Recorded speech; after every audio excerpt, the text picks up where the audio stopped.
Alright, first thing first.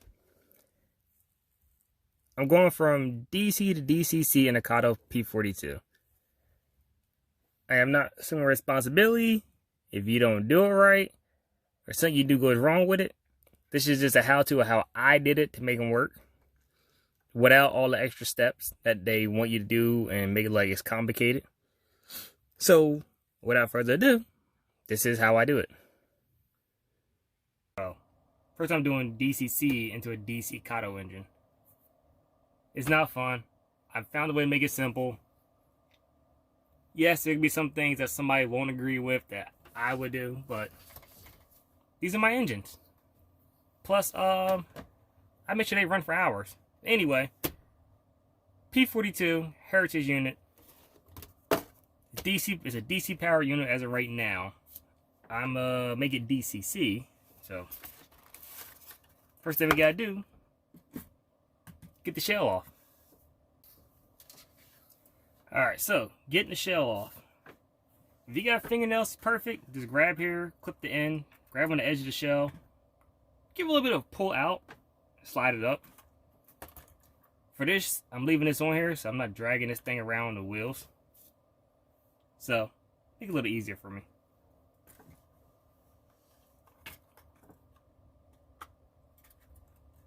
So, pull the sides out, give it a wiggle. You usually can slide it straight off. And this is what we got. So, it actually do a couple of things. First thing when you do is take the wheels out, redo the wiring for the wheels. I mean, there's no, you can see there's no wires on this thing at all set at the wheels, but smart idea. But you gotta do the wiring for the wheels, do some modifications on this, which I ain't gonna lie, I might have jumped the gun and started this already, but I'm still gonna walk you through it. But you gotta do modifications on this. Now, I do 8-pin decoders, or I do sound system, or I do full soundtrack sound decoders. I don't do 9 pins, I don't do all that extra stuff, because it's a waste of wires. So it's either 8 pins, pop them in, or in this case, solder them in, or just go full sound on it. So this one's gonna get DCC non-sound. The other one I'm gonna do later on, which I'll probably do a video for that one as well one day, will have sound on it, but it ain't gonna be too much difference. The first thing I ask you to do is do the wheels. They're not hard. Grab them, pull them one way, they pop out. Well, pop out. Come on. There you go. They pop right out. Usually it's like a little twist and pull. This one I haven't had too much. No. You can see I have not been with this. I have not worked with this engine a lot. Come on.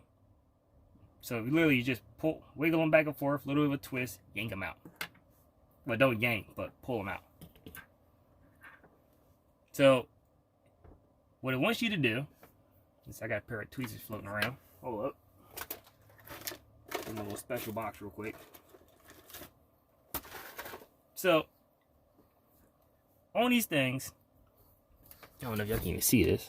Yeah, you can. So on here, these are the only 2 wires probably in this whole engine. These 2 and those 2. So technically, DC mode, power to the motors, contacts here in the corners. That's it. That's all it is. So what they want you to do is pull these little guys out. I mean, you don't need tweezers at all. You can stick it like a little screwdriver to work them loose. And what you would do, you'll solder a wire here and here to extend it. So these are the 2 wires here. They sit right in here. They come around. There's a little tab that goes right in here with them. All you gotta do, you'll grab the wire from here, if it was plugged in, and just pull it out. These 2 wires will stay, and the tabs will slide out with it. So what I did was, I use 30 gauge solid core wire.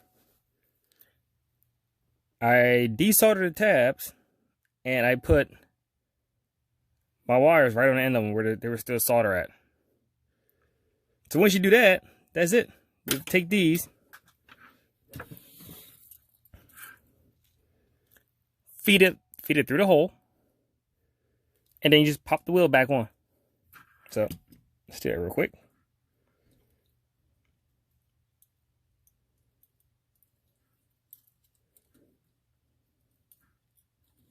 There's one wire. And here's the second one. So feed them through.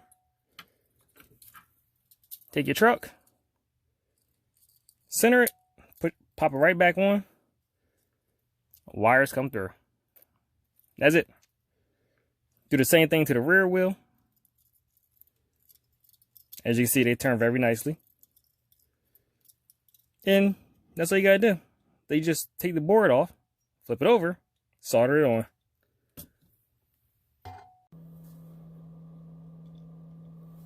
Alright, so once you get your board out, you gotta make 2 cuts on here, alright? To get this thing to focus. You look on the Kato website, you gotta make 4. If you're using a 9-pin harness where you're gonna sit there, use all the extra functions to plug into everything. If you're using just a regular 8-pin, like I'm doing for this one, for the first sound one, you gotta make 2 cuts. Cut right here to separate the board for number 2, and then you cut here, separate number 6. Because these 2 go to this hole and this hole. This is also where the board picks up power from. So just like LEDs will work, power only goes one direction. Power comes through one, goes through here, either goes out to that or that. That's how I figure out left. That's how I figure out if it's going forward or reverse. So, cut here, cut here. It also tells you to cut up here somewhere. I think it was like here. Then you run a wire from here to here. Yeah, don't do that. And there's gonna also make a cut right about here on that strip. Don't do it. For me, I did 1 cut here, 1 cut there. Off the camera, I put 9 volts here. Check each one. They work just fine.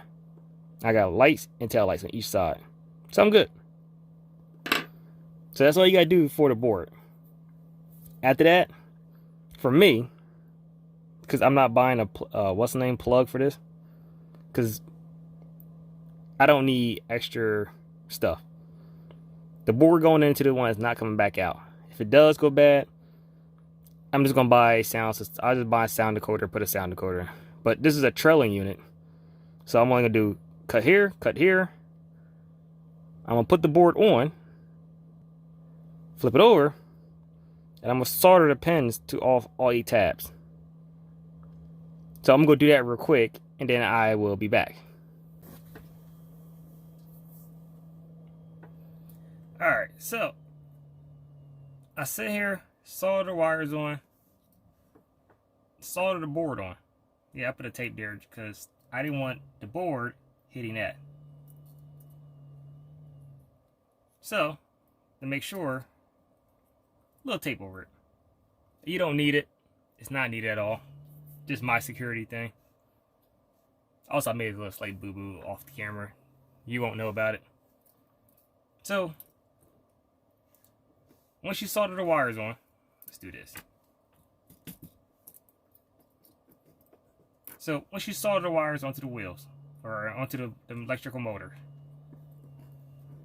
feed it up through that hole. Feed it up through the hole on each side. And then there is 2 spots, 2 pads on the back. Yeah, my soldering is a little choppy, but just solder each one to the pad. Make sure the left side and the right side of the motor goes the same direction. The wheels,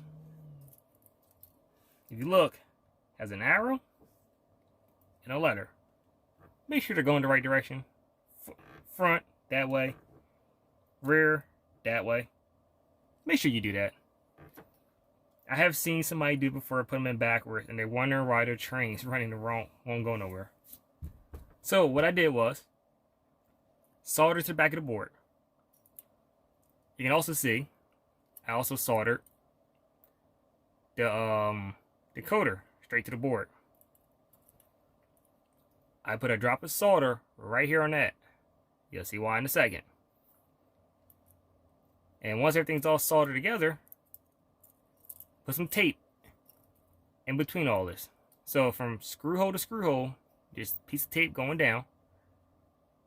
And right over the motor contacts from left to right. That way there's no shorting out, no nothing's going to happen while this is together. I do my stuff so that, like, I do a lot of shows. These engines have to run anywhere between 2 hours to 8 hours a day. So it might not look professional, but it works for me. And if a train can run 8 hours, not overheat, not break down, just run all day, I'm okay with that. So once you do all that, put the tape on, solder everything to the board. Like I said, I'm not going to make a video of soldering. There's like 90 million of them. This is a Soundtrack mobile decoder. I forget the name. If you go on their website, it's the only one that looks like this. It's not a sound decoder. It's a regular mobile decoder. 8-pin. They're like $20-something maybe, I think. 25, I forget. I buy them in bulk. Or not bulk. I buy them like 10 at a time. So, once that's soldered on, your dab is soldering on the frame. Your motor pickups are soldered to the board. Just put the board back on. Now you're going to notice there's only one screw hole. That's why there's a piece of solder there. The board must make contact with that tab and that tab. Yes, it must make contact with these two tabs. So usually the screws going through would do that. Now, yes, I did make a slight minor boo-boo. This decoder is blocking the hole. So probably next time I do an 8-pin on a Kato engine, I might not use these particular decoders. But here's the thing. One screw puts enough pressure, because remember that there's a little drop of solder there now. One screw completes that. Pushes down here, pushes the back of the board onto that piece of solder that's now making contact with it. And then all I gotta do, take a little piece of tape, which I already had it somewhere, here it is. There's the extra one. Little piece of tape, go across the top. There's a little LED right here. Do not block it. Because you'll find out when you go plug this in, put all this back together, you go turn your lights on, you have no rear lights. So, put the tape on, wrap it around, make sure there's a little bit of pressure on it, just so the board doesn't come up. Like I said, that screw here will hold it. But just for extra safety, I put that there. So, that's done. Everything's back together. Now at that point, you're done. Yes, if you didn't make it seem long, all you gotta do the 2 cuts on the board. Solder the wires to those 2 pickups out here on the motor. Drill your holes. And then solder everything to the board. I think if I had to do this again, I can probably do it in about 15 minutes at the most. I mean, just put the decoder in, flip it over, just hit all the corners, hit all the things with it, hit the 2 spots for the motor, 2 cuts, screw it down, top of the thing is done. Do the wheels, heat shrink the wires on it. Yes, I actually bought 30 gauge heat shrink. It took a minute to find it, but I bought about 30 feet of it. Solder them on, they're done. Now, I have a test track right here. Let's see how well it works. Alright, so I got my test track. Got the motor I just did, or locomotive I just did. There's still no shell on it. This is the light board for it. So there was programmed for number 3. So I use NC, so I got my controller set for number 3. We hit the headlights. Look at that, something works. We move it. It was just fine.